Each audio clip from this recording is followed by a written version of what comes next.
Breaking news చూస్తున్నాం. ఈ నెల 6 నుంచి ఎమ్మెల్యేల అనర్హతపై స్పీకర్ విచారించనున్నారు.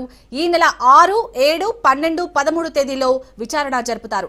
మొదట పిటిషనర్లు, తర్వాత ప్రతివాదులను క్రాస్ ఎగ్జామినేషన్ చేస్తారు. రోజుకు 2 చొప్పున క్రాస్ ఎగ్జామినేషన్ చేయనున్నారు.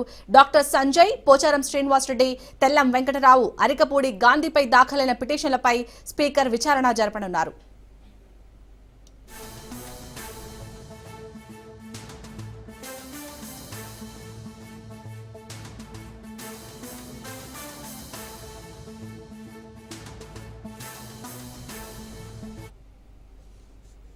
ఈ నెల 6 నుంచి ఎమ్మెల్యేల అనర్హతపై స్పీకర్ విచారించనున్నారు. ఈ నెల 6, 7, 12, 13 తేదీలో విచారణ జరుపుతారు. మొదట పిటిషనర్లు, తర్వాత ప్రతివాదులను క్రాస్ ఎగ్జామినేషన్ చేస్తారు.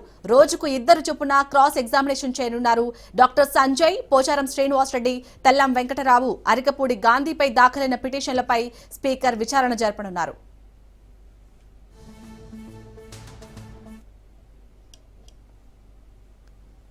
ఇక ఈ నెల 6 నుంచి అయితే ఎమ్మెల్యేల అనర్హతపై స్పీకర్ విచారించనున్నారు. దీనికి సంబంధించి పూర్తి డీటెయిల్స్ మా ప్రతినిధి సైదులు అందిస్తారు. సైదులు, పార్టీ ఫిరాయించినటువంటి ఎమ్మెల్యేలను స్పీకర్ ఈ నెల 6 నుంచి విచారించనున్నారు. ఇప్పటికే అనేక దఫాలుగా పార్టీ ఫిరాయించినటువంటి ఎమ్మెల్యేలని స్పీకర్ విచారించారు. అయితే ఈ విచారణ సమయంలో పార్టీ ఫిరాయించినటువంటి ఎమ్మెల్యేలు మేము పార్టీ మారలేదు, బీఆర్ఎస్ పార్టీలోనే కొనసాగుతున్నాము, మాకు కప్పిన కండువా అది పార్టీ కండువా కాదు, 3 రంగుల కండువా అని చెప్పేసి అనేక సార్లు స్పీకర్ కి సమాధానం చెప్తూ వస్తున్నారు పార్టీ ఫిరాయించినటువంటి ఎమ్మెల్యేలు. అయితే పార్టీ ఫిరాయించినటువంటి ఎమ్మెల్యేలు అధికార కాంగ్రెస్ పార్టీకి వెళ్ళారు. అధికార కాంగ్రెస్ పార్టీ కార్యక్రమాల్లో వాళ్ళు పాల్గొంటున్నారు, అధికార కాంగ్రెస్ పార్టీకి చెందినటువంటి మీటింగ్లలో పాల్గొంటున్నారు అని ఆధారాలతో సహా బీఆర్ఎస్ పార్టీకి చెందినటువంటి ఎమ్మెల్యేలు స్పీకర్ కి కంప్లైంట్ చేశారు. సో స్పీకర్ కి కంప్లైంట్ చేయడం కాదు, సుప్రీంకోర్టు కూడా వెళ్ళారు. సుప్రీంకోర్టుకి వెళ్ళిన తర్వాత సుప్రీంకోర్టు పార్టీ ఫిరాయించినటువంటి ఎమ్మెల్యేల పైన 3 నెలల్లో స్పీకర్ చర్యలు తీసుకోవాలని చెప్పేసి కూడా సుప్రీంకోర్టు చాలా స్పష్టమైన తీర్పు ఇచ్చింది. ఆ తీర్పు కాపీ తోటి ఇప్పటికీ 3 దఫాలుగా స్పీకర్ ని కలిసి పార్టీ ఫిరాయించినటువంటి ఎమ్మెల్యేలు వాళ్ళు పార్టీ ఫిరాయించి చాలా నెలలు కావస్తుంది, కానీ సుప్రీంకోర్టు గైడ్లైన్స్ ప్రకారం 3 నెలల్లోనే చర్యలు తీసుకోవాలని ఉన్నప్పటికీ కూడా ఎందుకు స్పీకర్ చర్యలు తీసుకోవడం లేదు, కాలయాపన ఎందుకు చేస్తున్నారు అని చెప్పేసి కూడా బీఆర్ఎస్ పార్టీ చెందినటువంటి ఎమ్మెల్యేలు ప్రశ్నిస్తూ వస్తున్నారు. దానిలో భాగంగా స్పీకర్ ఖచ్చితంగా పార్టీ ఫిరాయించినటువంటి ఎమ్మెల్యేల పైన చర్యలు తీసుకోవాల్సిందే అని చెప్పేసి కూడా వారు స్పీకర్ ని కలవడం కూడా జరుగుతుంది. దానిలో భాగంగా ఈ మధ్య కాలంలోనే ఎవరైతే పార్టీ ఫిరాయించారో వారికి సంబంధించినటువంటి న్యాయ నిపుణుల సమక్షంలోనే స్పీకర్ సమక్షంలో కూడా విచారణ చేశారు.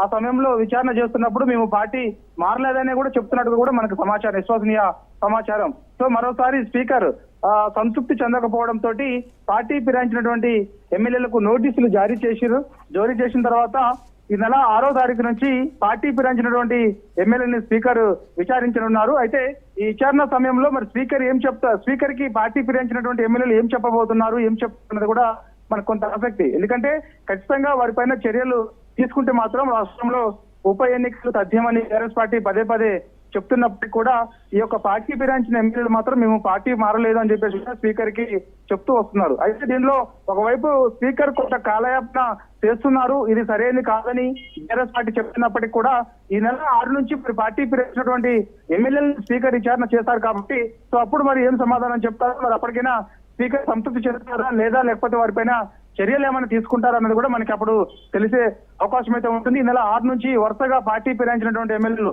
అంటే ఖైరతాబాద్ ఎమ్మెల్యేగా ఉన్నటువంటి దానం నాగేందర్ 2023 శాసనసభ ఎన్నికల సమయంలో ఆయన బీఆర్ఎస్ పార్టీ నుంచి కారు గుర్తు పైన గెలిచారు.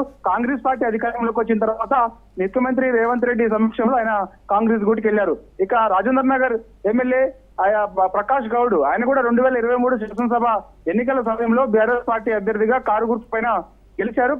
కాంగ్రెస్ పార్టీ అధికారంలోకి వచ్చిన తర్వాత ముఖ్యమంత్రి రేవంత్ రెడ్డి సమక్షంలో ఆయన కాంగ్రెస్ కండువా కప్పుకున్నారు. అదేవిధంగా చూస్తే మనకి భద్రాచలం ఎమ్మెల్యే తెల్లం వెంకటరావు గాని, అదేవిధంగా మనకి పోచారం శ్రీనివాసరెడ్డి గాని, సో ఇంకా వరుసగా చూస్తే 10 మంది బీఆర్ఎస్ పార్టీ ఎమ్మెల్యే కాళా యాదవ్ గాని, సో ఇంకా కొంతమంది తెల్లం వెంకట్రావు గాని, సో అదేవిధంగా డాక్టర్ సంజయ్ కుమార్ గాని, జగిత్యాల ఎమ్మెల్యేగా ఉన్నటువంటి సంజయ్ కుమార్ గాని, మొత్తం 10 మంది టీఆర్ఎస్ పార్టీ చేసినటువంటి ఎమ్మెల్యేలందరూ కూడా అధికార కాంగ్రెస్ గుడికి వెళ్ళారు కాబట్టి వారిని 6వ తారీఖు నుంచి వరుసగా స్పీకర్ విచారణ చేస్తారు. విచారణ చేసిన తర్వాత స్పీకర్ మరి ఏం చర్యలు తీసుకుంటారు ఏంటి అనేది కూడా మనకి తర్వాత తెలిసే అవకాశం ఉంటుంది.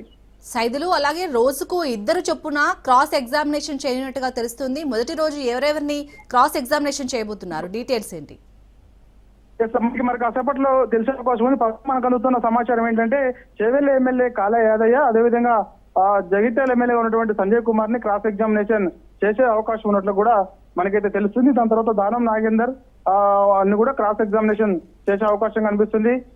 ప్రకాష్ గౌడ్ ని కూడా క్రాస్ ఎగ్జామినేషన్ చేసే అవకాశం కనిపిస్తుంది. కాబట్టి సో మనకి ఎవరెవరిని ఏ రోజు క్రాస్ ఎగ్జామినేషన్ చేస్తారనేది మనకి ఈ రోజు లేదా రేపు తెలిసే అవకాశం అయితే అనిపిస్తుంది. కాకపోతే మనకి తెలిసిన విశ్వసనీయ సమాచారం ఏంటంటే మనకి ఈ నెల 6వ తారీఖు రోజు కాళ యాదయ్యని, అదేవిధంగా జగిత్యాల ఎమ్మెల్యేగా ఉన్నటువంటి సంజయ్ ని క్రాస్ ఎగ్జామినేషన్ చేస్తారని చెప్పేసి కూడా మనకి విశ్వసనీయ సమాచారం.